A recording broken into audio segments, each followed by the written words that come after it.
Hey folks, CW3 Troutman here, and this is emergency egress, aircraft emergency equipment, and ELT part 2. We're here in the aft cabin. We already did the cockpit cabin, and as you notice, I'm sitting in the back cabin here, and of course during an emergency egress, I'm going to rotate that handle to get out of my seat, right? That's after I get in that good crash position, feet flat on the floor, head against headrest, arms crossed if possible, not to flail, right? So once I am out of my crash seat, which probably stroked, that's why we don't keep any equipment underneath it, right? Nothing stored underneath it. I want to look for the exit. So when I look for the exit, what do I see? I see that orange handle there, or yellow striped handle. About 10 pounds of pressure, I pull down on that, and those windows will pop right out.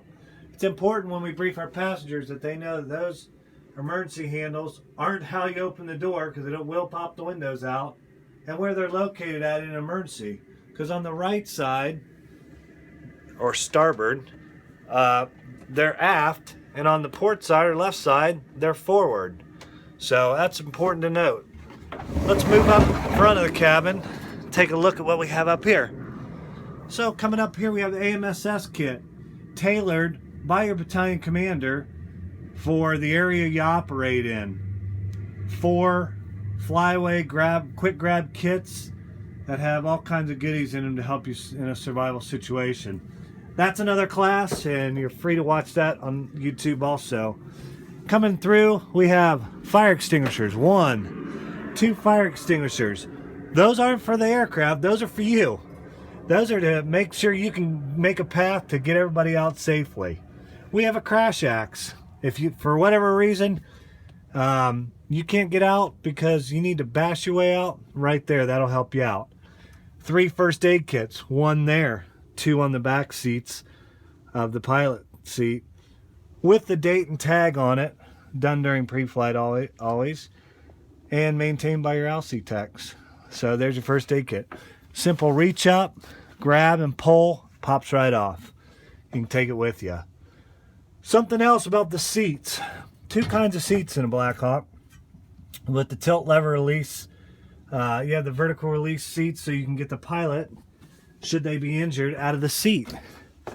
And there's a couple easy ways to talk about these seats. These seats have the orange handles or red handles, and if you just think blood in, so you're going to pinch those handles in, 2 hands. Obviously you're going to have to get the gun mount up and out of your way. Move it here. You're going to move those handles in and then tilt that vertical release, and that seat's going to come back. Obviously it's not that easy.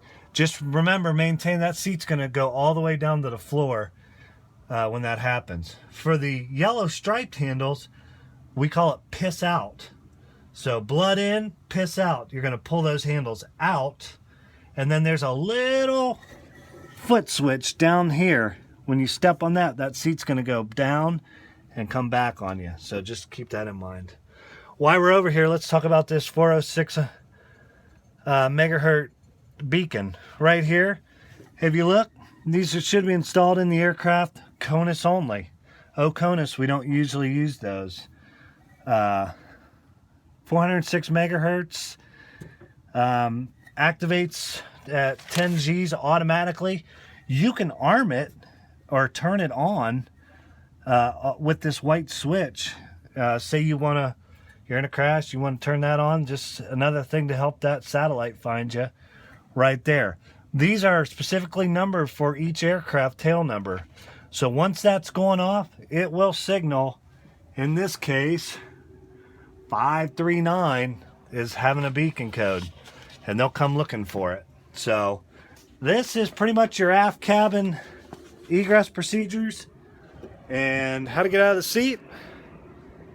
Some first aid equipment, emergency equipment in the aircraft, and your ELT. Always remember, watch out for those blades when you egress these aircraft, right?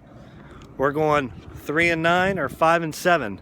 Backing away from those rotor blades that might hang down, and talking about terrain, not to get our head chopped off. We want to survive these crashes, right? Hope this helps, folks. Hope you enjoyed the video. See you on the next one.